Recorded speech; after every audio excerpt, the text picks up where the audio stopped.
Bem-vindos ao FAPA Podcast, nosso podcast de divulgação científica do agro. Eu sou Vitor Anunciato, pesquisador de mecanização e inovações tecnológicas da FAPA Agrária. Ele, como sempre, aqui do meu lado e hoje mais faceiro do que nunca. Um dia chegar a minha vez, né? Fabiano Pacentiuk, pesquisador de milho e feijão da Fundação Agrária de Pesquisa Agropecuária. Como vocês já sabem, aqui nós transformamos pesquisa em conversa e conversa em conhecimento. Eu, a partir daqui, vou ficar quieto e agora vou ter uma aula. Então fala por que você tá faceiro aí. Não, a aula nós teremos juntos, né? Mas hoje esse é um episódio que é uma de grande satisfação que a gente tem esses dois convidados aqui. Nós fizemos esse episódio, né, Vitão, muito em função dos resultados que nós tivemos no GETAP. Para quem não conhece o GETAP ou não está habituado, é um grupo que trabalha, estuda e promove a cultura do milho, e ele promove um concurso de produtividade de milho, né? E então, entre os 10 primeiros colocados, nós tivemos 8 da cooperativa aqui, da cooperativa agrária, e desses 8, 2 estão aqui conosco. Então, né, para nós é um motivo de grande satisfação tê-los aqui conosco. Já de antemão, parabenizamos vocês e vocês dois também representam não só os 8 demais, mas todos os nossos cooperados, porque com certeza são referência em produção de milho. Então, se vocês puderem se apresentar para que o público vos conheça, depois a gente vai desenrolando a conversa. Pode ser? Bora lá. Bom, eu sou Carlos Mila, eu faço parte do grupo chamado Ernest Mila Agrícola, que foi nomeado pelo nosso pai, que faleceu faz uns 5 anos. Eu sou sócio dos meus 2 irmãos, a gente planta aqui na região da Agrária, no Pinhão e no Candói, e a gente tem áreas no Piauí e no Maranhão também, né? E basicamente isso, eu estou formado desde 99, trabalhando na área desde essa época. Meus irmãos são um pouco mais novos, mas estamos na lida aí, ainda somos sócios. Bom, eu sou Eduardo Pletz, também trabalho junto com meu pai, desde 2016 que eu entrei na atividade. Eu sou veterinário de formação, então trabalhei na cooperativa agrária, no departamento de nutrição animal, e desde 2016 eu assumi junto com o pai a parte agricultável da fazenda, né? E estamos aí. Muito bom, 2 convidados de peso e renome, Vitão. Boa, boa. Eu já quero começar sabendo, né? Números. Como que foi lá para vocês a produtividade? E aí depois a gente vai querer o segredo também, né? Só o número não... Tem um monte de gente já com a canetinha aqui assistindo o já episódio, anotando, né? Ver o que é o já segredo do anotando, negócio, né? A gente teve produtividades muito boas esse ano, na verdade, né? Toda a região produziu muito bem, foi um ano muito favorável para o Uhum. milho, também para a soja, né? E essa área do GETAP que acabou sendo entrando no concurso é mais a área do Candói, que é a área que o meu irmão cuida mais, né? Uhum. Mas a gente teve produtividades bastante significativas esse ano, né? Até 17, 18 toneladas, mas as áreas do GETAP aí passando de 21 a 22 toneladas, então, por hectare, né? São números bastante significativos, né? E obviamente isso faz parte da variabilidade natural do talhão, né? Uhum, Então você uhum. tem a média aí de 17, 18, mas aí obviamente você tem pontos aí de 15, 16, tem pontos de 20 e 22, né? Como a pesquisa inclusive já indica, né? Uhum, Vários, uhum. vários materiais na pesquisa acabam passando disso inclusive, né? Não, perfeito. É. Então, a área que você foi premiado no GETAP, qual foi a oportunidade final? Agora você me pegou. Eu não. 350. 300. É alguma coisa nesse sentido. Eu realmente não peguei o número Então certinho. já está Era do próximo, acima de 19, 20 toneladas por hectare. Exatamente. Pletes. Fomos consagrados, né, na propriedade com primeiro lugar, com 369,9 sacas. Só para não dar hectare, né? 370, né? Só para não dar 370. Esse número redondo não fica bonito, Não né? fica bonito, exatamente. Por número quebrado.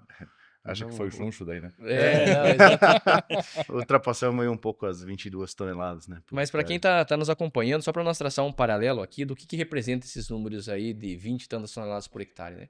Se nós considerarmos milho verão, né? Tirando o milho safrinha, a média do Brasil de milho verão vai 6, 7 toneladas por hectare. 6, 7. Então, os dois que estão aqui, eles produziram 3 vezes mais do que a média nacional. Então, é realmente muito expressivo. Mas tão importante quanto esse número, né, das propriedades do GETAP é olhar para os talhões. Então vocês comentaram, puxa, onde que nós ganhamos o Getap foi lá 20 e tantas toneladas, mas o talhão foi 17, 18. Então ainda assim já é muito representativo, né? Então agora o questionamento que se faz é o que vocês atribuem a essas produtividades? Quais são os principais fatores que vocês falam, putz, é por isso, por aquilo outro? Essa é uma pergunta bem difícil de responder, porque a agricultura é um sistema que tem um número de variáveis gigantesco, né? Uhum. Então, ele precisa ser uma conjunção de fatores. Você precisa ter uma genética muito apropriada, né? A região e a situação. Obviamente, a fertilidade do solo nem se fala, que é uma coisa básica. E hoje em dia está... E, claro, o trato cultural tem que ser muito bem feito. O plantio, desde o plantio é a parte fundamental, obviamente, né? Tem que ter a distribuição correta, não só o número de plantas por hectare, mas exatamente a planta por metro e o espaçamento entre as plantas. Então, Aham. começa dali, né? A emergência tem que ser perfeita, aí você tem todos os tratos culturais têm que ser perfeitos, na verdade, né? E tem muita coisa que a gente até não consegue medir, né, na agricultura, né? Então tem muita coisa acontecendo na parte de microbiologia, né? Muitas interações aí de raiz com outras situações aí do solo, situações de clima que a gente obviamente não tem controle. Então, sobre o que a gente tem controle é basicamente os tratos culturais, a escolha de semente, plantio bem feito, né, adubação apropriada e torcer para que o resto ajude, né? Mas é muito difícil, é uma conjunção de muitos fatores, né? Então, se fosse tão fácil, todo ano a gente estava produzindo 20 e Perfeito. tantas toneladas, né? Então, não é tão simples assim. Mas, obviamente, tem uma conjunção de tudo isso, né?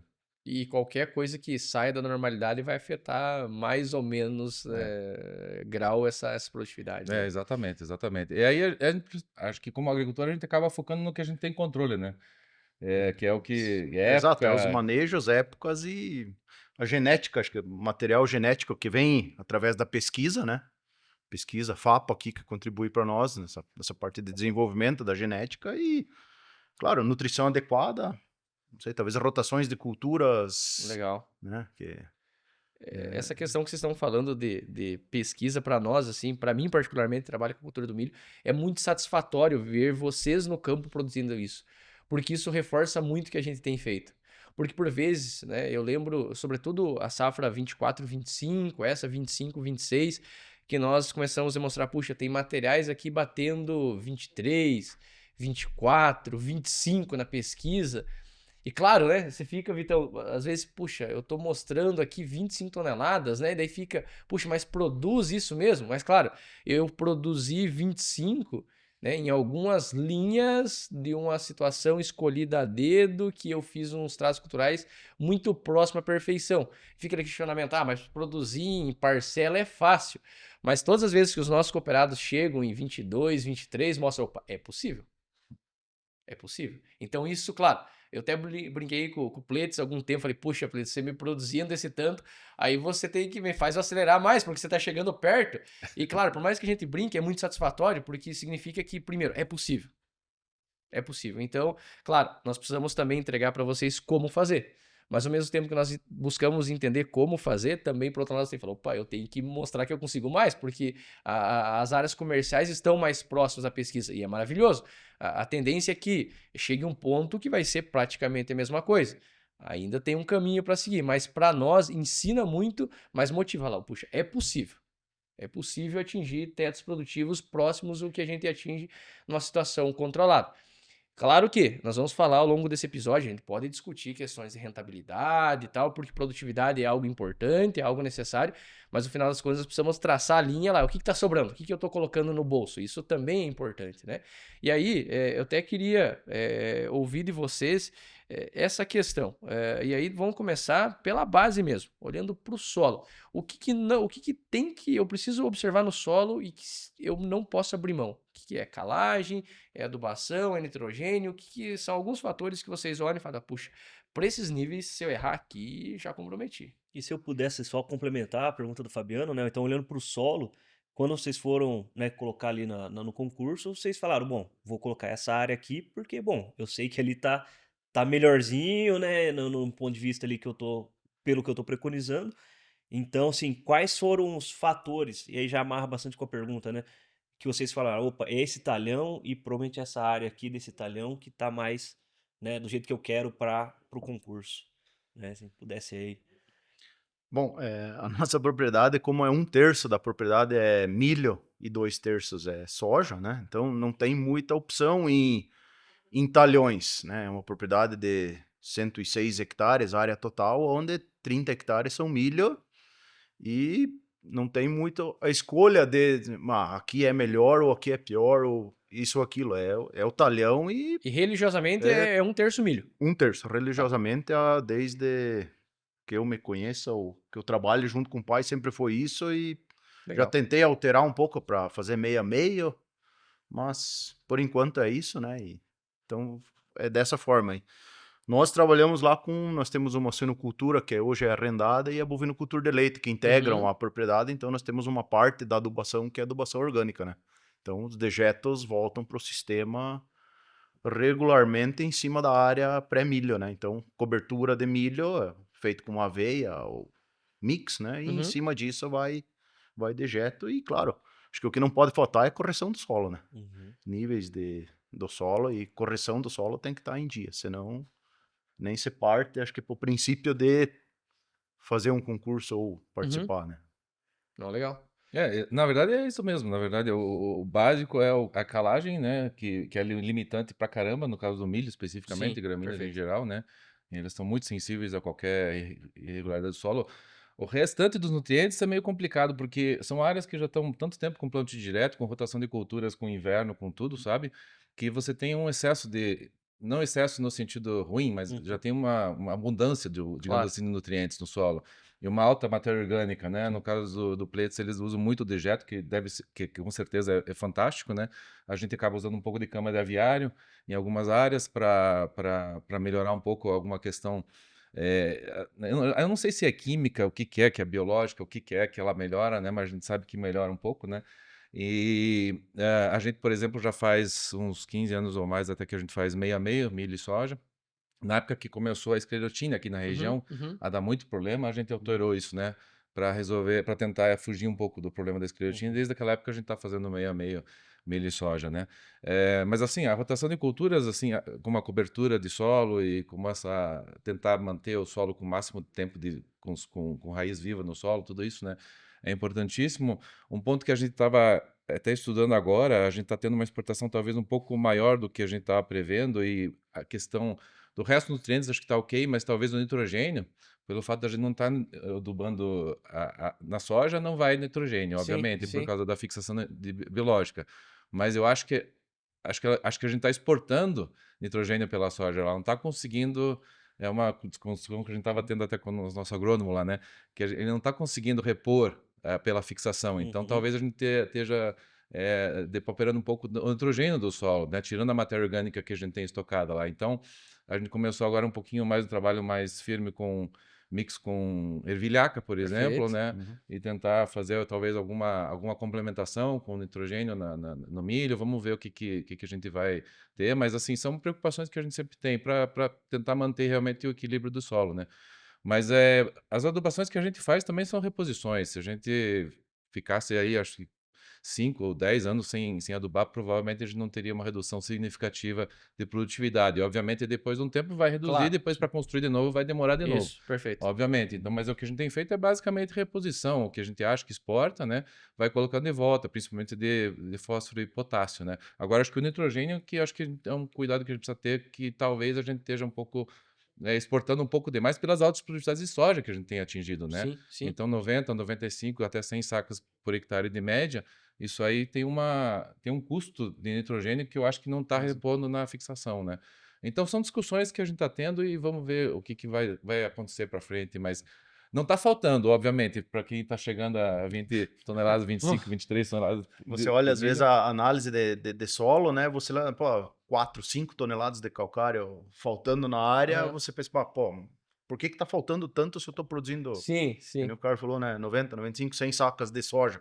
Não pode estar faltando isso, mas a Ah, análise não, está não indicando tá isso, né? indicando isso, então vamos repor isso, né? É claro que a matéria orgânica ela tem um efeito tampão gigantesco, né? Inclusive Exato. Sim. para calcário em parte também, né? Exato. Mas assim, realmente a nossa preocupação é não deixar regredir, né, o que foi construído até hoje, né? A gente já falou isso num episódio até com a Sandra, né? Quem olha o nosso ambiente aqui fala, puxa, é um ambiente muito fácil de ser trabalhado. Chove bem, solos na grande maioria profundos, com altos teores de matéria orgânica, com elevada CTC de solo, mas para todas benesses dessas aí tem desafios também, né? Uhum. Porque se eu tenho uma CTC elevada do solo, é o que você bem comentou, eu posso ficar um tempo, de repente, sem colocar alguns nutrientes. Por outro lado, quando essa caixa esvaziar, amigos, para encher eu levo tempo, né? Sim. Ah, eu tenho matéria orgânica, é legal, mas eu tenho poder tampão, e o poder tampão não é só bom, ele também desafia do outros lados, seja com micronutrientes, seja lá o que for. Então, é importante que vocês tragam isso também para quem está nos acompanhando, entender que nós sim estamos num ambiente que é realmente bastante propício. Por outro lado, ele também nos desafia bastante, né? Exatamente. Eu até brinquei com a Sandra lá, né? Bom, o pessoal tá falando aí que é fácil produzir lá, mas será que é fácil agora ou foi construído tudo isso, né? Depois de construído, amigão, qualquer casinha, né, tá lá, né? Ah, é fácil falar. Depois da onça morta, todo mundo tira foto, né? Quero ver te matar a onça, né? Então, acho que esse é o pulo do gato aí quando vocês estão trabalhando no campo, né? E até minha outra dúvida já viria em seguida, né? Bom, a gente já definiu ali que e é sempre essa. E o pessoal às vezes fala assim, mas poxa, vocês não trazem o segredo, mas o segredo é realmente fazer o básico bem feito, né? É a Você tem, constância. tem ali a parte já agronômica definida, agora é construir. E que parece simples o conceito, mas é muito complexo de executar, né? É difícil fazer ter, né, essas construções, né? E aí, até roubando um pouco, acho que o Fabiano vai ter que perguntar de genética, né? Então vou deixar você perguntar de genética, vai. Não, eu já vou fazer o seguinte, eu vou deixar você perguntar sobre plantabilidade. Eu sei que você está tentando se coçar para falar sobre Exatamente. plantabilidade, mas acho que vale a pena, Vitão, a gente explorar essa questão de plantabilidade, por isso está diretamente relacionado com genética, porque Isso. cada material tem um comportamento diferente. Mas o milho, é claro, eu sou suspeito a falar, mas milho é um reloginho, ele responde muito. Mas ele responde aos acertos, ele responde muito aos erros também. Então, se eu tiver uma distribuição inadequada, Vitão, não sei. Então, deixa a bola Sim. contigo, hein? O milho provavelmente é a cultura que mais responde à singulação, à população, né? É uma cultura que, pro bem ou pro mal, como o Fabiano disse, ele Ele vai responde. responder. Responde. Eu queria saber os cuidados que vocês tiveram na hora de semear esse milho, né? De colocar, de implantar essa cultura, né? Então, acredito que ambos vêm com cobertura anterior, né? Então, já é um desafio a mais, né? É excelente, a gente estava comentando aqui, é bom que traz para o solo, mas não é fácil cortar, né? Então, começa aí a dificuldade. Qual que são os cuidados que vocês estão lá olhando, né? Poxa, vou largar o plantio, vou largar a semeadura. O que que eu tenho mais que puxar atenção ali pro pessoal para no momento da operação tá cuidando certinho disso, né? Aí fica à vontade. Bom, como você falou, a parte da operação principal, obviamente, é o plantio, né? A gente até teve um encontro com os campeões de produtividade americanos, né? O Pletz, você estava junto na Sim. viagem lá, foi bacana. Tanto o campeão de milho quanto o campeão de soja estavam presentes no evento que a gente teve a oportunidade de participar. E os dois ressaltaram muito essa importância do plantio. Na verdade, os dois falaram que a não ser que as plantas emerjam no mesmo dia, né? Todas as plantas emergem no mesmo dia, eles nem inscrevem a área no concurso, né? Então, isso já é o ponto Sim. principal, né? Ponto básico, É né? o pra ponto eles. básico. Isso tem a ver, obviamente, com a qualidade da semente, mas principalmente com a qualidade do plantio. No caso do milho, geralmente a qualidade da semente é boa, né? Uhum. Mas às vezes tem alguns percalços também, mas a qualidade do plantio é essencial. E aí, para manejar a cobertura, depende da cobertura que você tem, que geralmente é aveia, você tem que fazer uma dessecação. A gente faz uma dessecação mais antecipada para a palha já estar um pouco mais decomposta, para você ter um corte, né, ali do suco adequado e você conseguir botar a semente na profundidade correta. É basicamente isso, não tem muito o que fazer, né? E obviamente a regulagem para que realmente você consiga fazer uma semente cair exatamente na distância uma da outra, né? Então, é questão de velocidade, de plantio, de regulagem da máquina, né? De ter o disco adequado. Ou, mesmo na caso de máquina a vácuo, né? Você tem que ter um cuidado com a questão de tamanho de semente, né, e tal. É um ajuste básico que eu acho que é básico, mas às vezes a gente acaba se incomodando e às vezes com a pressa acaba passando despercebido, ou de repente o clima não ajuda, está um pouco úmido demais, está na época de plantio, ou está seco. Então sempre acontece alguma coisa que acaba tirando a gente um pouco do eixo, né? E às vezes é muito difícil você se segurar, esperar mais um pouquinho, achando que, né, tá perdendo tempo ou não sei o quê. Então essa agonia aí na hora, né, do plantio é sempre complicado e é o que às vezes atrapalha um pouco essa perfeição, ou pelo menos essa busca da perfeição do plantio, né? Mas é basicamente isso, não tem muito que inventar moda, Uhum. né? O Carl falou, né? Essa ansiedade, né? Ah, o vizinho tá plantando, eu vou plantar Eu também, sempre né? brinco, o mal é o vizinho. A hora que ele liga o trator, putz. E você tá lá, hoje tá úmido, mas amanhã pode ser que chova, não. A janela de plantio, né, ela interfere bastante nessa questão de acelerar o plantio ou você conseguir segurar a tua máquina. Não, nós vamos plantar 3 por hora, regular o vácuo, a profundidade, vamos cuidar que, né? Para nós um pouco diferente, como eu tenho a atividade das vacas de leite junto, né? Nós cortamos a aveia. Então, eu não tenho a palhada para romper, né? Uhum, Porque nós tiramos isso aí, o pré-secado, claro. para alimentação das vacas. Então, fica um solo, fica só o corte e a raiz praticamente, né? Uhum. O resto nós tiramos e repomos daí potássio normalmente, né? Mas o plantio, ele em termos, é um pouco facilitado Facilitado, claro. dessa maneira, né? Vocês usam um disco de corte ali na normal, né? Não tem segredo? Usa facão ou disco duplo mesmo? No nosso caso, a gente tem máquina sem adubo, né? A gente Sem tem a adubo. ADB, né? Uhum. Então ela tem o disco já alinhado com a semente e tem um corte bastante bom nesse sentido, Certo. sabe? Então inclusive não revolve muito a terra por causa disso, né? Você não precisa Perfeito. ter aquele desencontro do disco de adubo, né? De semente então você tem um corte bastante preciso e tranquilo, assim. A gente pelo menos tem tido sucesso com essa máquina, né? Semeadura mais invisível possível ali. Exatamente, você tem que estar meio que alinhado na linha para você ver que foi plantado, né? Hum. Porque atravessado às vezes você nem enxerga, né? Isso é. E velocidade mais ou menos lá que vocês operam? Eu acho que é em torno de 4, 5 km por hora no máximo, assim, né? Legal, legal. Dependendo do talhão, às vezes tem um talhão mais dobrado e Sim. tal, né? Mas é nessa 4, 5. velocidade. Isso, Pletos já falou, né? Pletos Mas, 3, 3, por aí. 3,5 no máximo, né? Nós plantamos com um disco de corte guilhotina, né? Guilhotina. Uhum. Já com adubação junto na linha e... Ah, tá. 2 cenários diferentes. Então, aqui você já tem o adubo já semeado, né?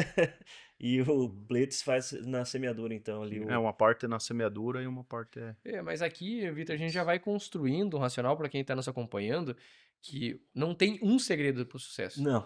Tem escolhas bem feitas e as escolhas vão levando. Aqui nós estamos falando de guilhotina, aqui nós estamos falando de disco, aqui nós estamos falando semear com adubo, aqui sem adubo, aqui nós estamos falando com uma palhada um pouco maior, uma palhada um pouco menor. Então não tem o certo ou errado, tem os ajustes. Efetivamente, se você está retirando isso aqui, você tem que repor de outra forma. Se você não está colocando o fertilizante agora, é porque você colocou em outra operação. O que não dá é, de repente, para quem está acompanhando e falar, puxa, eles semearam sem fertilizante, então o milho não precisa...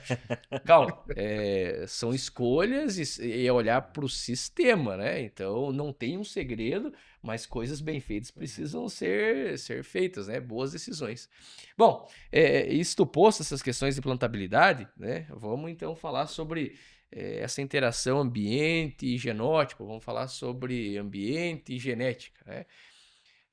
Nós temos reforço, né? Quando eu falo ambiente, não é chover bem ou chover mal. Claro que isso importa, mas ambiente está diretamente relacionado com época de semeadura, com manejo de pragas, manejo de doenças. Isso é ambiente. O ambiente é o teu talhão. O ambiente é o teu talhão. Como que você molda esse ambiente? Porque por vezes a gente tem falado, o ambiente é muito importante para a cultura do milho. E o pessoal que pensa, então se chover bem, colhe bem. Não estou tão convicto disso, né?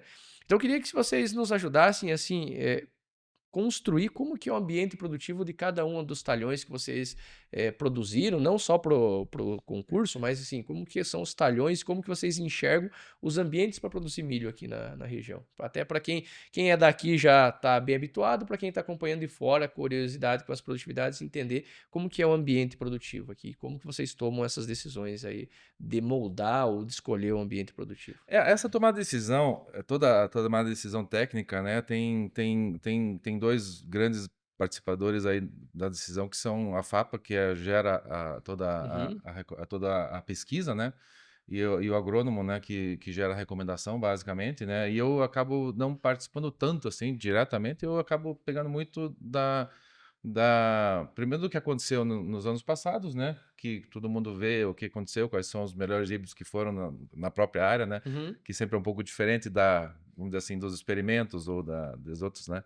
E você vai corrigindo o que deu errado, vai substituindo o que pode substituir, né? E vai testando coisas novas, né? Então aparece um material novo, um híbrido novo que é promissor, você vai colocando, né? Qual é a época? Aí a FAPA meio que orienta, né? Qual é a época ideal, onde que encaixa melhor, qual é o ciclo, né? Por exemplo, há um tempo atrás a gente estava plantando muito cedo, né? Para tentar fazer uma safrinha de feijão em cima, já final de agosto, né? Mas aí cigarrinha e esses híbridos de milho aí um pouquinho mais precoces que dava para plantar cedo, eles eram muito suscetíveis, então a gente acabou atrasando de novo, né? Então voltando à época normal, inicial de início de setembro, de novo, né? Para os plantios, então cada ano você vai pegando um jeito, vai adaptando aqui, adaptando ali. Esse ano foi bem, esse ano esse híbrido foi bem, aquilo foi mal, escapou isso, vamos ajustar para a próxima, né? Então é dinâmico. Todo ano você tem que fazer um ajustezinho E pequeno. todo ano tem aprendizado, né? Todo ano tem aprendizado e nenhum ano é igual ao outro, né? Perfeito. Então, esse é o detalhe. Há 3 anos atrás, a gente se via louco com relação à cigarrinha. Nos últimos duas safras, praticamente, a gente não teve problema, né? Por questões de inverno, talvez mais rigoroso, coisa assim, né? A gente não sabe muitas vezes por quê, mas é provável que seja isso. Mas, assim, são coisas que... E daqui a pouco aparece algum outro problema, né? Que afeta algum híbrido que hoje, por exemplo, se destaca. Então, são coisas que... são ajustes pequenos de ano a ano, nunca é grande, né? Alguma coisa que está funcionando, você vai mantendo e vai tentando ajustar um pouquinho, o que para de funcionar, ou de repente aparece alguma coisa melhor, se testa, faz uma área pequena, vê se funciona na tua área, se funcionou, aumenta no próximo ano. Então, esses ajustes são ajustes pequenos, geralmente, né? Dificilmente tem ajustes muito grandes. Você nunca substitui um híbrido que planta aí 60% da área de repente, de um ano para o outro, 100% dele, né? Isso dificilmente acontece, né? E é basicamente isso. E aí, conforme novos produtos vão sendo lançados, tanto químicos, né, quanto híbridos, você vai testando, adaptando, ajustando e vai vendo o que dá, né? O que não dá. Não tem muita novidade. Mas aí, realmente, parece fácil, mas é que tem toda essa estrutura de conhecimento por trás, né? De geração de conhecimento, que a FAP faz esse filtro do mercado para o técnico, né?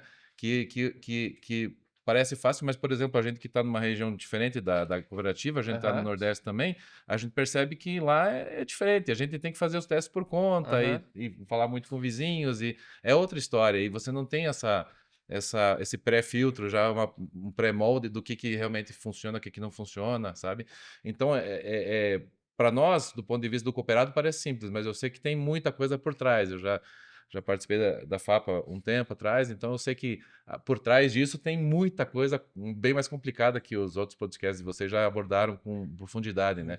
Então, mas quando chega no cooperado, já chega de uma forma um pouquinho mais mastigada, e aí a decisão do cooperado fica um pouquinho mais fácil e mais de ajuste fino, na verdade, no final das contas, né? Perfeito. E sempre, como que é tomar a decisão? Vem as reuniões de reserva, né? As apresentações, acho que é baseado...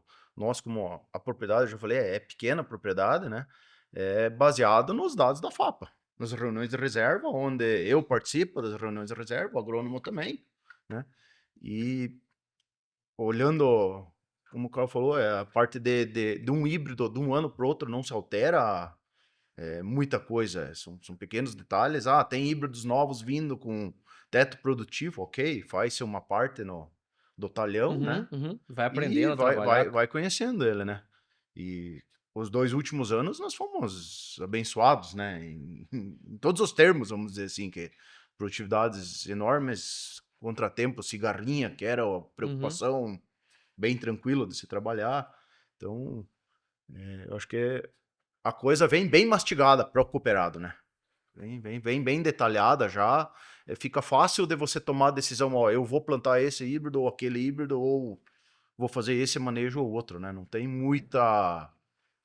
são pequenos detalhes que você Claro, vai trazer corrigindo realmente dentro da para... tua propriedade, né? Perfeito. Porque propriedades grandes têm um sistema de trabalho, pequenas Uhum. outras, e vai se manejando isso, né? Mas são ajustes necessários, né? Necessário, A sim. gente, como a FAPA, que a gente traz, e não tem como prever todos os cenários, né? Então, essa interpretação de vocês, junto com os agrônomos de vocês, com certeza é fundamental e bom, e o resultado tá aí, né? Então, é aí que, tá, que mora também grande parte do segredo, né? Não, justamente, e assim, a gente, né, a gente sempre brinca com a estatística, né, nós temos 90, 95% de chance de acerto, mas tem aquele 5% que tá lá de erro, e pode ser que alguma coisa aconteça. Mas enfim, eu comento essa questão de genética, porque a gente vem notando, e a gente sabe que a genética, ela vem ano após ano entregando ganhos, né? Puxa, mas às vezes é difícil da gente perceber porque eu olho o ano passado. Ah, puxa, o ano passado eu não senti que mudou tanto, os 2 anos não tanto. Mas se a gente lembrar como que era a produtividade lá em 2010, 12 e ver agora, estamos falando de 15 anos, puxa, é muito diferente. Então, nós tivemos acertos também de manejo, nós ganhamos manejo de fungicida, ganhamos com manejo de solo, mas incorporamos boas genéticas também para dentro do nosso ambiente. E aqui, né, para quem está ouvindo nós de outras regiões, de repente o pessoal lá do Maranhão, enfim, lá de cima. Bem, antes que eu faça a pergunta, conta para nós um pouco como que é a produção de milho lá, até para a gente fazer esse paralelo aqui. Lá é bem mais desafiador, na verdade. São regiões de altitude de uns 600 metros, né? Latitudes bem mais altas, né? 8 graus ali do Equador. Então, são regiões quentes, né? Onde você tem tetos produtivos hoje em torno de talvez 200 sacas em áreas boas, Uhum. né? Então, são regiões bem mais desafiadoras, né? Por outro lado, o milho nessas regiões aí que você precisa construir matéria orgânica de solo, né? O milho acaba sendo uma cultura importante, seja na safra ou na safrinha, né? Para ter um aporte de palha também, né? Uhum. Porque a gente sabe que ele deixa bastante palha no solo, né? Não só o grão que se tira, mas a palha que fica é bastante relevante. É uma palha com uma relação CN alta, que dura também e tudo, né? Então, é uma cultura muito, muito importante para essa rotação, né, de solo, né? Até porque, às vezes, a cobertura não é fácil de fazer nessas regiões que chove menos, né? Uhum, uhum. Você não consegue fazer uma cobertura de qualidade, né? A braquiária mesmo, que é a mais utilizada hoje, ela precisa de muita chuva. Então, você precisa, às vezes, abdicar de uma safrinha de milho para fazer uma cobertura caprichada de braquiária, por exemplo. Então, são regiões mais desafiadoras, obviamente, né? Pelo calor, não são as regiões ideais para milho. Mas safrinha de milho é uma coisa que é extremamente importante para a rentabilidade dessas regiões, né? E às vezes o milho safra acaba entrando com uma importância grande para fazer uma rotação e para fazer um aporte de palhada tendo um pouco de rentabilidade também, né? Ok, então veja, aqui nós já falamos lá, não, é uma região que produz 200 e tantos sacos por hectare, Os então... topos, né? Assim, médias a gente está falando de 180, 170, né? então Médias de milho safra, né? E na safrinha, na região do Piauí, por exemplo, aí você pode reduzir para 100 sacas, 80 poxa, então, sacas já é... de safrinha, né? Porque são regiões bem desafiadoras de safrinha, né? Esse ano, por exemplo, cortou a chuva bem cedo.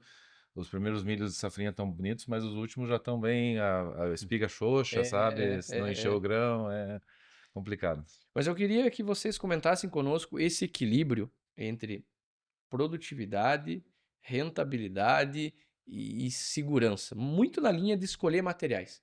Porque isso é uma discussão que a gente sempre tem. Puxa, e isso tem que estar claro. Eu não vou conseguir um material muito produtivo e um material que ele seja muito seguro. É contrassenso. A genética, ela cobra isso. Eu sempre comento que a moeda de troca de nós, né, seja produtores, seja pesquisadores com melhorista de milho, nós pagamos em produtividade. Então imagina que o Vitão aqui é melhorista de milho. Vitão, eu quero como? Eu tenho que pegar par produtividade e pagar para ele me entregar como? Cara, eu quero segurança, eu quero que você entregar um híbrido aqui, cara, que ele seja bom para bacteriose. Eu pego um pouquinho de produtividade e entrego para Uhum. ele. A moeda de troca do melhorista é produtividade. Ou seja, eu não vou conseguir ter um material muito produtivo e muito seguro. Claro, todos nós gostaríamos, mas a gente não tem visto isso. Então, toda vez que eu tenho um material muito produtivo, eu sei que eu preciso cuidar de outras coisas. Então, Plitz, podemos começar contigo. Como que é a tua filosofia disso? Puxa, eu vou mais para produtividade, eu vou mais para segurança, e eu sei que esse equilíbrio é difícil, mas como que é a tua filosofia para isso? Nós olhamos muito produtividade, né? Tem a sua parte da segurança que buscamos, mas a produtividade é o primeiro passo, Uhum, né? Terras, talvez diria assim, férteis, precisamos buscar a produtividade, né? Não podemos nos ater. E a parte da segurança, vamos dizer, bacteriose, ou seja, cigarrinha, uhum, a gente tenta controlar no manejo, né? Talvez um pouco desse custo aumente para uhum. você ter essa produtividade, mas acho que com produtividade boa você consegue minimizar Ou esses seja, riscos, você né? não tem, você é mais do time, opa, eu quero a produtividade e eu Prefiro assumo os arriscar riscos. em Legal. produtividade do que não, né? Eu não vou plantar um milho que eu sei já que ele só vai produzir 12 mil quilos, porque ele é seguro, né? Uhum. Prefiro arriscar num de 18, 19, 20 e assumir Perfeito. o risco, né? Boa, Carl. Eu acho que é uma adequação, na verdade. Você tem que conhecer o ambiente que você está inserido e aí você escolhe o híbrido onde você tem o melhor resultado para aquele ambiente, né? E o Cleiton falou muito bem que a gente está num ambiente que tem altas fertilidades, né? O clima é fantástico, né? Dentro do mundo tem poucas regiões que são tão boas quanto Perfeito. essas aqui para milho, né? E então você não tem muita limitação. Aí realmente é um risco bem calculado, na verdade, porque são os híbridos mais adequados para essa região, né? O que ele responde em produtividade compensa muito, totalmente, né? O que ele de repente apresenta em algum risco, eventualmente um pouquinho maior ou menor. Até porque esse filtro já foi feito tanto pela empresa de genética Exato. quanto pela FAPA depois. Então a empresa genética já não vai lançar um milho híbrido que vai, mesmo que seja extremamente produtivo, mas que ele vai derreter com alguma doença que seja comum aqui, né? Uhum. Perfeito.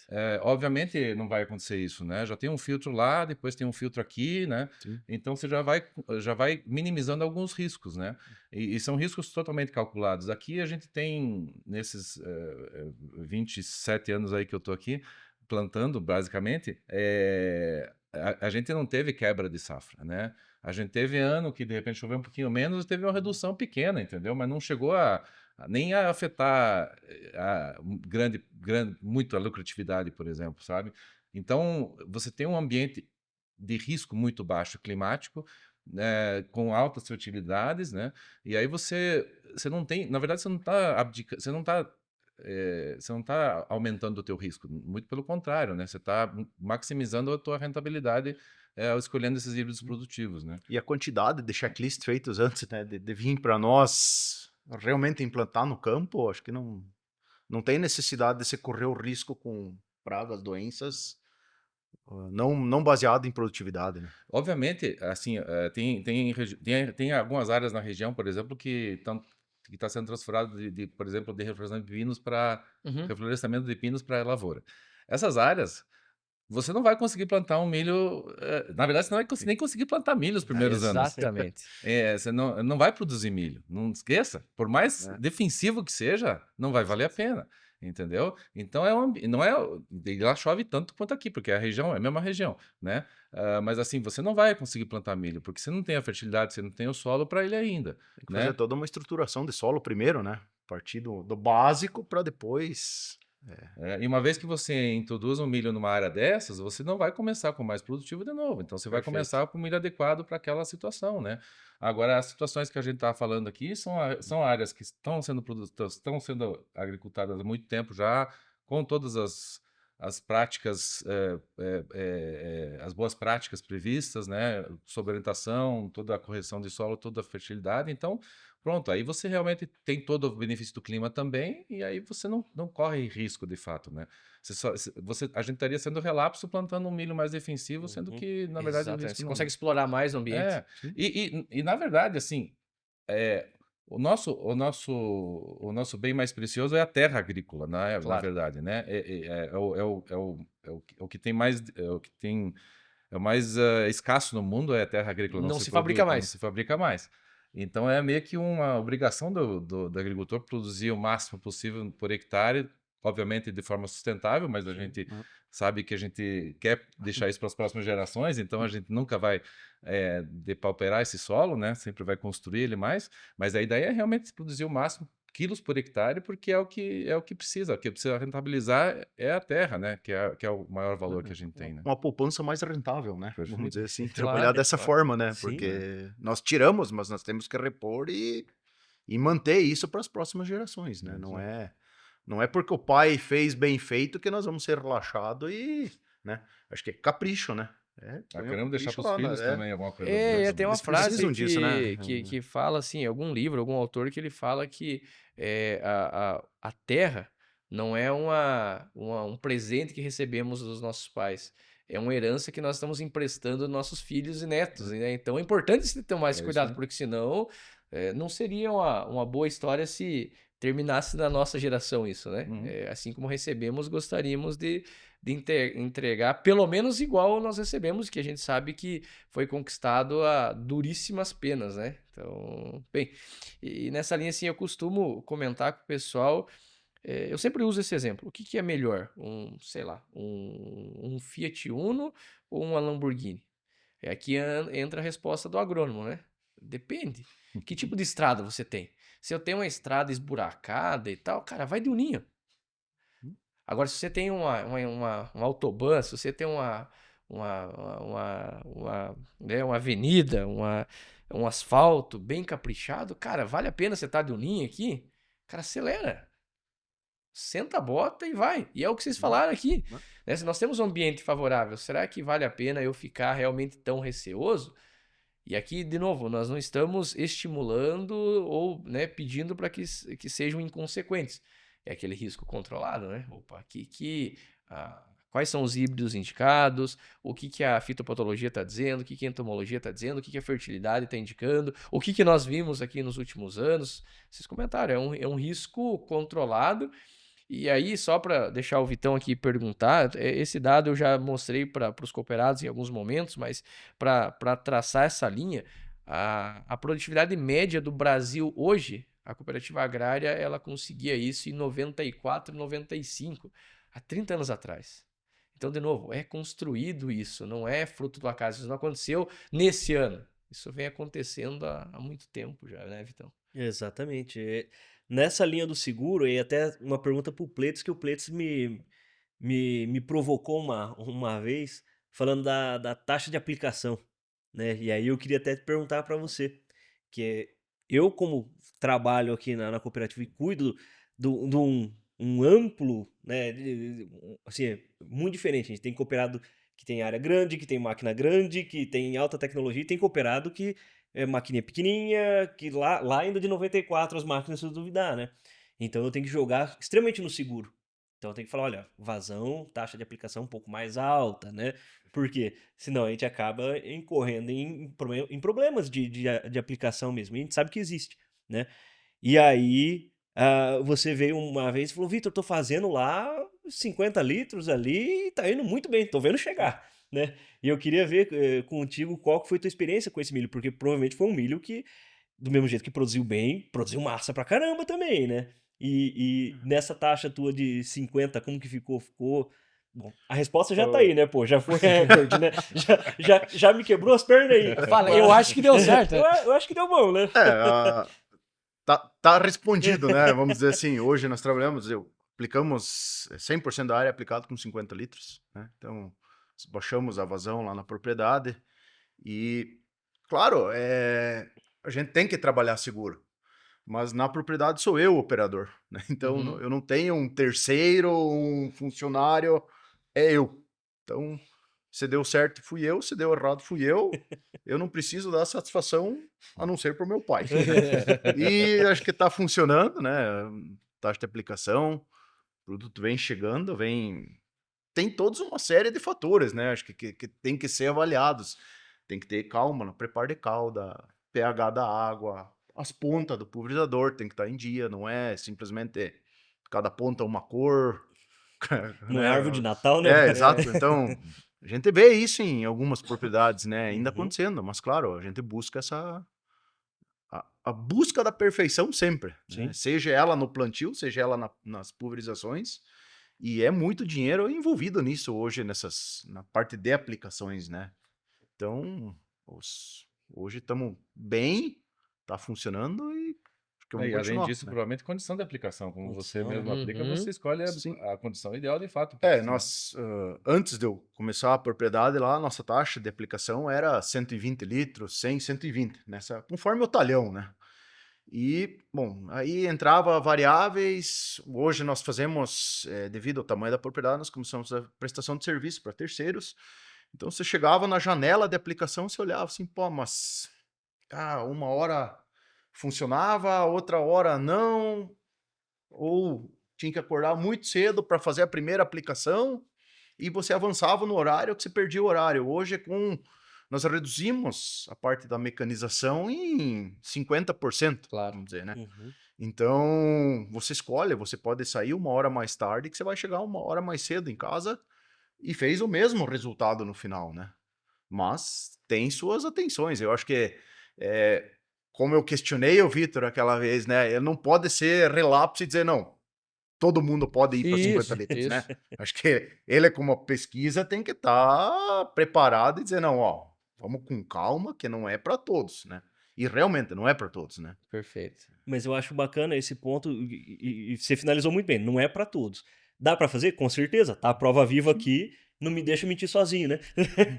Mas tem que cuidar, né? E eu parti do seguinte princípio, né? Hoje muito das aplicações, ou pelo menos assim, as altas produtividades de milho vêm se fungicida aéreo, né? Uhum. Ok. Então, se um avião a 200 km por hora, sei lá, 30, 50 metros do chão, faz o produto chegar com 15 litros, eu com pulverizador de arrasto a 50 centímetros da planta não vou conseguir fazer isso, não tem cabimento, né? Exatamente. Então, vamos lá. Então, partimos dessa forma, né? E hoje não deixamos de fora a tecnologia, né? Claro. Tem drones já, tem em áreas que vai o drone por proximidades às cidades ou às casas, né? E tem a aplicação aérea também que é feita, né? Então, Tem funcionado. Algum tempo atrás eu recebi um grupo de alunos do Paraguai. Aqui, tá? É frequente a gente sempre recebe o grupo de alunos, mas nessa visita específica eles falaram, Fabiano, a gente sabe que aqui é uma região que produz muito milho. Corn Belt brasileiro, né? Eu não ia falar isso, mas é o que nós achamos, inclusive. O que as lavouras aqui têm para produzir tão bem milho? Eu falei, puxa, o que eu tenho? Então, saímos daqui caminhando até as áreas de experimentação aqui da FAPA para mostrar, enfim, as nossas parcelas. E nesse caminho, né, nós fazemos divisa aqui na FAPA com a área do cooperado, do seu Estudos. Falei, puxa, melhor do que eu levar nos experimentos, eu vou mostrar o que os nossos cooperados fazem. E aí a gente conversou sobre algumas características de lavouras de alta produtividade. Eu trouxe esse ponto para perguntar para vocês, e aí podemos conversar contigo, Carol, o que para você é uma lavoura de alta produtividade de milho? O que você gostaria de ver, o que você gosta de ver? Fala, puxa, isso é uma lavoura de alta produtividade. Até você comentou, imagino que seja do David Ula, que ele comentou que, puxa, na emergência eu já sei se vai ou não vai. Mas o que mais? O que você bate o olho e fala, puxa, o que é essa aqui parece que vai, essa aqui eu vou ficar devendo. Quais são as características? Você bate o olho, fala, isso aqui é uma lavoura de alta produtividade. A característica principal, eu acho que é a uniformidade de plantas, né? Quando você vê aquela lavoura onde uma planta é exatamente igual a cópia da outra, né? Inserção de espiga igual, sanidade igual, a distância, né, entre plantas igual. Então, você vê todo o desenvolvimento da lavoura sendo feito de uma forma bem uniforme, sem nenhum tipo de variabilidade ali no meio, né? Isso para mim é o melhor indicador de que seja uma lavoura de qualidade, de alta qualidade, de alta performance, né? Porque para você atingir essa uniformidade, você tem que ter uma uniformidade de solo, você tem que ter uma uniformidade de plantio, uma qualidade de semente, você tem que ter um manejo bem feito durante todo o processo, né? Sem manchas de doença em algum canto, sem manchas de inseto em outro, sabe? Então, acho que a uniformidade de plantas e a distribuição de plantas durante todo o ciclo, né, até o final, acho que é o principal fator que faz com que que a lavoura chame atenção, né? No caso do milho específico. Bom, no caso de todas as lavouras, né? Em específica, na verdade, todas elas. Blitz. é padrão. Padrão, né? Voo de Você, pica-pau já dá para abandonar. Você vai falar, né, você vai produzir, mas não vai ser aquelas coisas. você tendo emergência boa, plantas com vigor, você vê essa lavoura, eu sempre brinco, né? Você vê ela crescendo diariamente, né? Ela muda diariamente, mas o padrão de planta é igual. E eu acho que tendo isso, você já tem uma boa parte do sucesso da colheita, né? Porque a gente sempre fala, né, a cultura do milho, ela define produtividade muito cedo, né? Só que a cultura do milho, ela tem os momentos de definição de produtividade, e a gente sempre gosta de falar isso, no V4 define aquilo lá no V8 define aquilo outro. Esses são momentos de definição. Por outro lado, nós temos momentos de confirmação de produtividade. Então, algumas decisões que nós tomamos, fungicida, depois, né, nitrogênio, depois fungicida, depois inseticida, são alguns dos fatores que ajudam a confirmar, porque efetivamente, se nós definirmos produtividade de milho, lá no V12 está definido. Se nós não fizer mais nada ali para frente, talvez não confirme.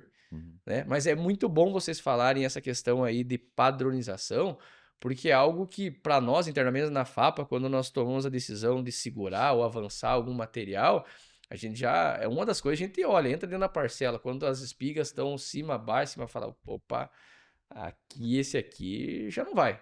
Esse aqui tem alguma coisa estranha. Outra coisa que eu costumo ver é muita questão para nossa região aqui de angulação de folha de material. Fala, poxa, cara, mas não está indo muito a fundo. Mas para os níveis de produtividade que nós estamos buscando, é o que a gente precisa olhar. Então, um fenótipo quase perfeito seriam que as folhas superiores fossem mais eretas, que as folhas da espiga fossem um pouco mais planas e que as folhas ficassem um pouco mais expostas à linha de semeadura. Então, isso é uma das coisas que a gente busca olhar. Puxa, tá padrãozinho, mas como que é a arquitetura de folha disso aqui? O número de folhas, né? A gente costuma olhar, assim como algumas questões de qualidade de como. Então, fala, Fabiano, mas qualidade de como vai influenciar a produtividade? Puxa, o como, ele tem carboidrato que na sua grande maioria é estrutural, então ele mantém a estrutura da planta. Mas parte disso vai para o enchimento de grãos depois também. Então, se eu não tenho qualidade de como, daqui a pouco eu não tenho uma boa translocação, mas mais do que isso, é algo que eu acho que ninguém gosta aqui, que é colher milho com molinete, né? Aí Ninguém aquela quer colher situação. milho caído, né? Então é um milho que ele exaure facilmente, como se ele não tem um mínimo de qualidade, colher com molinete não dá certo. Então, assim, eu fico muito satisfeito quando vocês falam isso, porque nós na pesquisa também olhamos para isso. Claro, a gente sempre tenta olhar um pouco mais algumas outras coisas, mas isso é a forma que a gente também, que vocês falaram, entregar mastigado, tem coisas que a gente tem que entregar no pacote, né? Tem que, opa, esse aqui tirou pelo menos a nota 7 aí, então, senão não avança. Bem, tá contigo aí, Vitão. Um outro manejo que a gente também sempre fica na dúvida é a própria questão que a gente estava falando, a gente avançou um pouquinho na pulverização, os fungicidas, né? Então, assim, o milho, a gente tem aquela dicotomia, né, entre, poxa, eu vou investir em fungicida ou não. Para produções que vocês alcançaram, vocês tiveram um manejo fitossanitário extremamente fora do comum ou não? Só uma entrada a mais? Como que foi para vocês? Apesar do ano ter sido bom, até assim, não foi desafiador, né?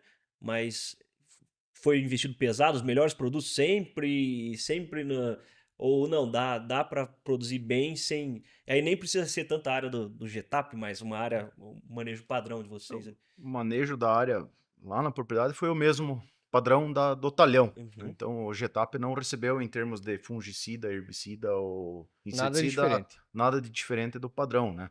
Nós fizemos uma entrada no talhão a mais aérea, né, via avião, para toda a área. Mas, fora isso, não tivemos nada fora do cronograma estabelecido pelo agrônomo lá no início nas reservas, né?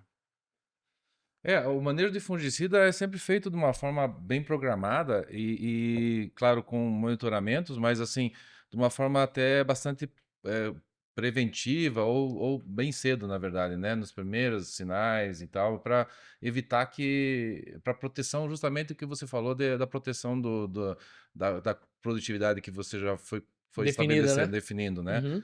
Porque a partir do momento que você estabelece um potencial produtivo, você só pode perder a partir dali, né? Baseado em fungos e insetos e outras coisas, né? Ou até climático, na verdade, né? Você só perde dali para frente. Perfeito. E aí a ideia é evitar perdas. Então, a gente sempre, como quase todo mundo aqui na região sempre faz isso, trabalha de uma forma bastante preventiva no início, e se for para economizar alguma aplicação, vai ser sempre no final, né? E no final você está limpo, você consegue reduzir doses ou até tirar uma aplicação lá no final, né? Que daí a chance de dar algum problema é bem menor, né? Porque já não tem tanto a perder, né? Mas no início você tem que trabalhar com uma certa antecipação e com uma certa programação para não ter esse risco. Uma vez a doença entrando, né? Ela começa ela vai te incomodar mais, né? Você vai ter que fazer mais aplicações para curativas, né? Para tentar eliminar ou tentar reduzir, e aí o inóculo está presente, então fica muito mais difícil de você limpar de novo, né? Sim. Então eu acho que é mais ou menos o padrão que todo mundo faz aqui na região, né? E assim como Sempre vai estar correndo atrás, né? Gostaríamos sempre de estar antecipando tudo, né? Exatamente. Então, E são problemas que a gente sabe que vão acontecer, né? Tem várias doenças que a gente sabe que vão ocorrer. Vão acontecer. Não tem como evitar, né? Esse ano até eu fiz um teste lá na fazenda com alguns biológicos e tal, e aí nessas áreas a gente percebeu que realmente a doença entra, né? Então você percebe que o químico ainda é indispensável, que não tem como trabalhar de outra forma. E aí você percebe como que a doença causa estragos, né? Então não tem como evitar, né? Mas é de uma forma bem racional, baseado na pesquisa e baseado na orientação do agrônomo. Então tem o radar da FAPA que vai orientando, vai alertando quando as doenças chegam próximas da região. Então são coisas já bem estabelecidas, né? Fica mais fácil tomar a decisão, né? Uma outra dúvida um pouco mais polêmica aí é o tal dos foliares, né? Vocês utilizaram foliar ou adubos foliares? Ou não é uma prática. Bom, já sei que aqui na cooperativa não é uma prática tão comum, né? Mas talvez para uma oportunidade um pouquinho mais lá para cima teria, né, um certo apelo. Isso faz parte do manejo? Não, a gente não costuma usar adubo foliar e a área do GTAP, na verdade, não foi tratado de forma diferente das outras áreas também, né? Ah, assim, a gente acredita que se uma prática melhor aumenta a produtividade, ela vale a pena ser adotada na área Deveria estar inteira, na né? área total. Não faz sentido você tentar otimizar uma área, porque não, se você vai otimizar uma área, por que não faz na área total, né? Exato, Não faz muito sentido fazer alguma coisa separada, né? A nossa ideia é produzir bastante em toda a área, né? Se pudesse produzir 23 toneladas na média, Na né? média, louco. Faríamos isso. Então, nesse sentido, não teve. Aqui, diferente do Nordeste, a gente não vê grandes respostas a adubos foliares. No Nordeste, tem algumas situações, né? Pelo solo mais fraco, as situações um pouquinho mais complexas, né? Às vezes uma aplicação de alguns micronutrientes em foliar, né? Tem resposta. Acaba tendo resposta, né? nós utilizamos foliar, mas em virtude de um advento que nós não controlamos, né? Então, tivemos um granizo Chuva de granizo. na lavoura e aí foi ser Não, mas utilizado. aí vale a pena, aí mas realmente compensa, né? como É uma situação excepcional. fator curativo, né? Uhum. Vamos dizer, ajudar a planta, né? Mas não é corriqueiro também da utilização, né? Mas tua área do GTAP pegou granizo nela também? Sim. Mas moço do céu! 100% da área de milho foi afetado por granizo, propriedade. Será que esse é o segredo do negócio? Pois Então, é, só né, pode, né? mano? Bom, diz que é rico em nitrogênio, né? Ah, Numa não, então- fase que talvez seja necessário, né? O granizo, pode ser que tá lá o detalhe, né? Enfim, fez parte do... Não foi uma surpresa boa, mas... Em Que que curioso. fase que pegou, Cristiano? 2 semanas antes do pendão. Uhum. Então, Caramba! quase bem delicado, Faltando né? umas 3 folhas para expandir e de repente um pouco mais, 3, 4 folhas para expandir. Não sei se deu 4 folhas. É. Não chegou a dar 4 folhas, né? Só que assim, daí nós também entramos com... Por isso que tivemos uma aplicação aérea de fungicida a mais, Claro, aí você tem Mas- que tomar outras decisões. outras decisões não baseadas em GTAP, mas em salvar a lavoura, né? Claro, Em tentar claro. buscar a resposta da tua lavoura, né? Ô, Vitão, eu sei que nós já estamos indo para o final, eu e assim, nós precisamos liberar nossos convidados, senão eles não voltam mais, né? Mas assim, para mim está sendo uma grande aula aqui e eu queria aproveitá-los e fazer uma última pergunta, pelo menos da minha parte. Onde vocês imaginam, pela experiência de vocês, pelas observações de vocês, que está o próximo ou os próximos obstáculos que nós vamos superar de produtividade de milho? O que vocês imaginam que o próximo desafio é? O que é? É mais genética? É mais adubação? É mais doenças? Onde que vocês imaginam que está as próximas respostas, as próximas barreiras que nós vamos quebrar? Essa é complicada, né? Assim, a gente vê um ganho crescente na produtividade de milho, que é basicamente uma junção de tudo isso que você falou, na verdade, não é uma ponta específica, né? E acho que você chegando nessas produtividades muito altas, chegando nos tetos aí do potencial do milho que a gente sabe no mundo, né? São detalhes mesmo que vão melhorando, e é muito difícil entender aonde que pode chegar, né? Obviamente a energia que vem do sol, que é o que comanda, né? Ela tem a sua limitação. Você tem tantas horas de sol por dia, né? E mais que isso não dá para fazer. Coisa que, por exemplo, os americanos têm mais sol por dia do que nós, né? Aqui. Mas aqui, por exemplo, no sul a gente tem mais sol por dia do que no Nordeste. Então você tem uma limitação de energia entrando no sistema, né? E eu não sei até que ponto aí a planta consegue ser eficiente em transformar essa energia em grãos, né? Onde que é o limite disso, né? Não sei se tem algum estudo teórico nesse sentido. Talvez esse seja o limite, mas eu não consigo apontar um desafio específico, sabe? Eu acho que é uma conjunção desses fatores, né? De manejo, com resolução de problemas que ainda vão aparecer, novos desafios com doenças ou pragas que podem aparecer. Tem coisas provavelmente novas surgindo mais para frente com interação com micro-organismos de solo, com fungos de solo, com coisas que a gente ainda não conhece totalmente, né? Talvez alguma interação com alguma planta que possa surgir, né? Ou seja, de cobertura, ou até de repente até uma planta que possa ser cultivada junto, né? Eu não sei, tem tanta opção e até a genética, né, ainda não está, a engenharia genética principalmente não tá longe de estar, vamos dizer assim, no ápice, né? Teto, né? Atingir o teto. Então tem CRISPR, tem tanta coisa que pode acontecer ainda, né? Que a gente não sabe de onde vem a próxima revolução, talvez, né? Talvez a última grande revolução no milho tenha sido o híbrido, o resto foi tudo meio que ganhos, ganhos meio que de graus pequenos, né? Perfeito. Como você falou, de 30 anos a gente foi crescendo ano após ano, na verdade. Então eu não consigo apontar exatamente um ponto específico, mas deve ser uma conjunção de fatores, eu acho, né? Não, legal. Pleits. Com certeza, né? Acho que seria essa conjunção de fatores. E talvez uma coisa que foi comentado antes, mas a parte de nitrogênio, né? Adequação de nitrogênio e em que fase fazer essas adequações de nitrogênio. Para trazer talvez peso de grão, alguma transformação dessa forma. Mas a evolução genética é a maior que nós tivemos nos últimos anos, né? E o resto é questão do feijão com arroz bem feito diariamente, né? Tá respondida a minha parte, Vitão. E eu acho que você foi muito leviano nessa pergunta, porque você pergunta para pesquisador, cara. Não, Você quis tirar o seu da reta aí. Na hora que eu perguntei, eu já falei, eles vão falar, esse é teu serviço, rapazinho, não vem com essas histórias pro meu lado, né? Não vamos ser mal educados. Dessa vez passou, mas não me pergunte mais, né? Vamos conversar depois. Né? Mas isso, né, aproveitando, isso é algo que a gente sempre se pergunta aqui também, né? Então, claro, né, a gente sempre brinca, mas é verdade, o pesquisador ele precisa estar pelo menos uns 3, 5 anos na frente do que o cooperado está fazendo. É um lugar que nós temos para errar, então, por vezes a gente recebe visitas e o pessoal pergunta, puxa, mas e se vocês fizerem aqui e der errado? Puxa, que bom! Porque aqui é o lugar para dar errado. O que não pode dar errado é nas propriedades dos cooperados. Lá não pode dar errado. Aqui, a maioria das parcelas que nós fazemos dá errado. E é para isso que a experimentação serve.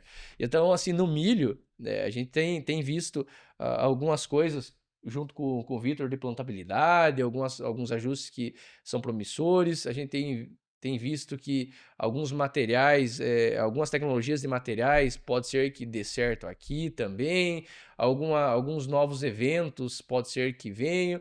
É claro que a gente sempre fica na dúvida se isso vai vir para ter um salto ou para resolver um problema que está aparecendo, né? Então, sei lá, tô falando aqui, vai vir uma nova tecnologia para lagarta. Será que ele vem para trazer um salto ou de repente para vir resolver um problema que está iniciando, né? Então a gente sempre fica de olho. Mas sim, Vitor, eu tentei me apropriar do conhecimento dos nossos campeões aqui para nos ajudar, né, Vitor? Não podia perder a experiência deles aí. Tá certo, amigão. Acho que mais um episódio entregue aí. Quem não gostar desse episódio não Aqui, tá vivendo bem, né? aqui é o puro suco da agronomia, né? Aí não tem como, né? Mais que isso, é só 2 disso, né? Não, só 2 disso, exatamente. Pessoal, não sei se vocês querem deixar algum recado aí, deixar as considerações finais de vocês.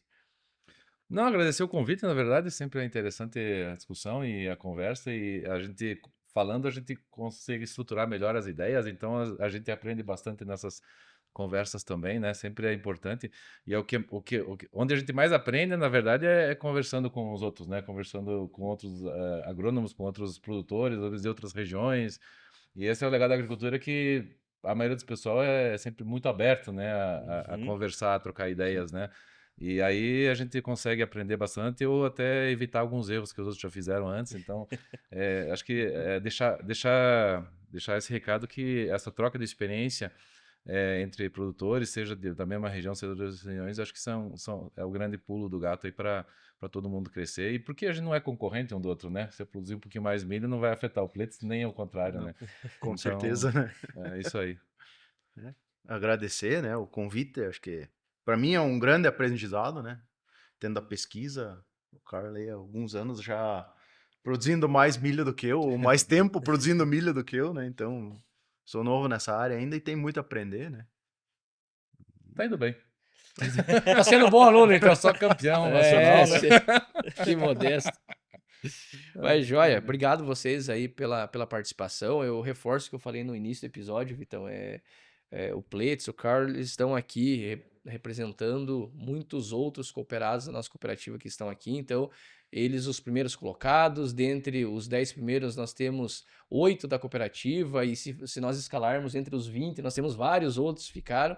E para nós isso é motivo de grande satisfação, mas tão importante quanto isso, estarmos bem ranqueado no GETAP, é também olhar para a nossa média da cooperativa e nós estarmos aumentando ano a ano. É claro que isso não é fácil, todo ano que nós batemos um recorde, o próximo fica mais difícil, a gente sabe que tem anos e anos, mas eu gostaria de agradecê-los, parabenizá-los e assim estender esse agradecimento para todos os pesquisadores da FAPA, para os agrônomos da assistência técnica, porque eles são também nossos braços, é eles que pegam nossas ideias e ajudam a chegar até vocês, e vocês também pela confiança, e parabenizar mais uma vez pelo resultado. É um resultado que não é fácil de ser conseguido e não foi conseguido da noite para o dia. Obrigado mais uma vez e parabéns.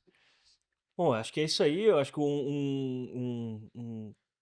uma competição, né, óbvio, é salutar, porque você vai aprendendo muita coisa ali durante o processo, né, e também, né, não é para se gavar também que entra numa dessa, né, justamente para aprender, para ver o que está acontecendo, né, e esse resultado da cooperativa como um todo foi muito, muito interessante, né, então acho que só resta os próximos anos virem e a gente ir se debatendo junto aí para aumentar a produtividade. Aproveita e já manda teu abraço aí para quem que você vai mandar. Já. Eu quero, assim, deixar esse abraço para todos os cooperados aqui da cooperativa e na forma de reconhecimento e agradecimento pelos resultados que foram conseguidos na cultura do milho. Não só na cultura do milho, nós, essa última safra, batemos recorde de cevada, batemos recorde de soja, batemos recorde de milho. E, de novo, não é um ano isolado, isso vem gradativamente. Então, o abraço é coletivo para todos os cooperados aí dos nossos mais 120 mil hectares que estão conosco aí. Eu deixo esse abraço coletivo. Bom, pessoal, se vocês gostaram desse episódio, não se esqueçam de curtir, compartilhar. Tá com dúvida? Poxa, o que o Pletz fez lá? O que o Mila fez não sei onde? Manda aí que a gente corre atrás deles, pergunta, enche o saco deles lá para saber certinho o que eles fizeram. Porque depois o pessoal fala, mas não contou. Então pergunta o que você quer que a gente pergunte, a gente vem aqui. Os caras estão aqui, né? Os caras estão aqui, né? São 100% humilde para a gente acessar aqui, conversar com eles. Então fiquem à vontade. E também tem nosso pesquisadorzinho aqui. Tem parte de culpa no resultado do pessoal, então dá para perguntar para ele também. Esse eu não vou fazer tanta questão de falar Qualquer pergunta com que ele, não né? seja difícil, eu respondo. Pessoal, obrigado pela contribuição, obrigado por estarem conosco. Até a próxima. Um abraço.